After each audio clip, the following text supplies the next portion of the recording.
Tonight, a Headlines Today special presentation inside Sri Lanka's killing fields. Headlines Today showed you what genocide looks like. After our documentary on the bloody war on LTTE, we posed some tough questions to the man who led the charge, Godbaya Rajpakse. Tonight, we bring you another account from Ground Zero, one that will shock you into silence.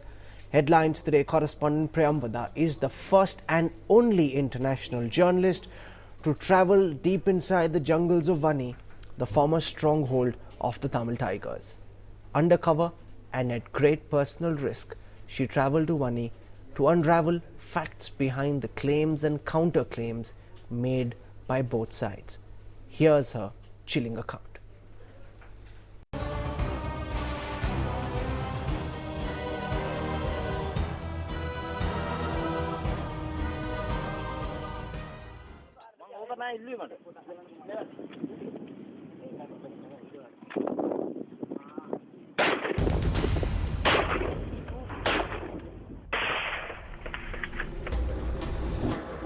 Execution-style killings, aerial bombardment of hospitals and designated safe zones, sexual assaults on civilians and female combatants,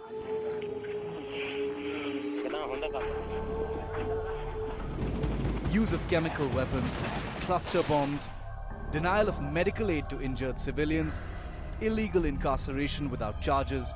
These are some of the many war crimes Sri Lanka is accused of. This is some of the compelling visual evidence that has shocked the world.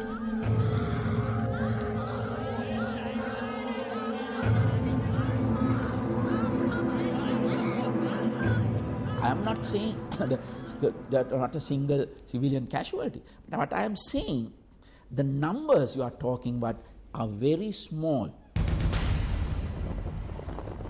Headlines Today correspondent Priyamvada is the first international journalist to travel to the Vanni, the former stronghold of the Tamil Tiger rebels in North Sri Lanka. She travelled undercover to unravel the facts behind the claims and counterclaims made. The land that was witness to one of the worst war crimes committed on civilians anywhere in the world, where the victims still live in fear in one of the most densely militarized zones of the world, devoid of any hope of ever getting justice.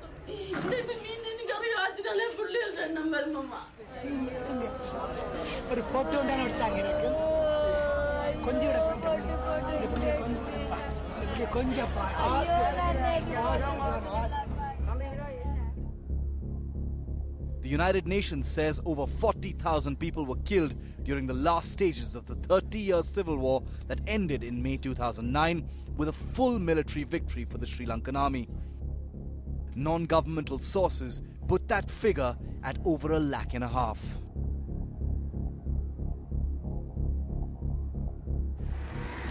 This was a very risky assignment for me.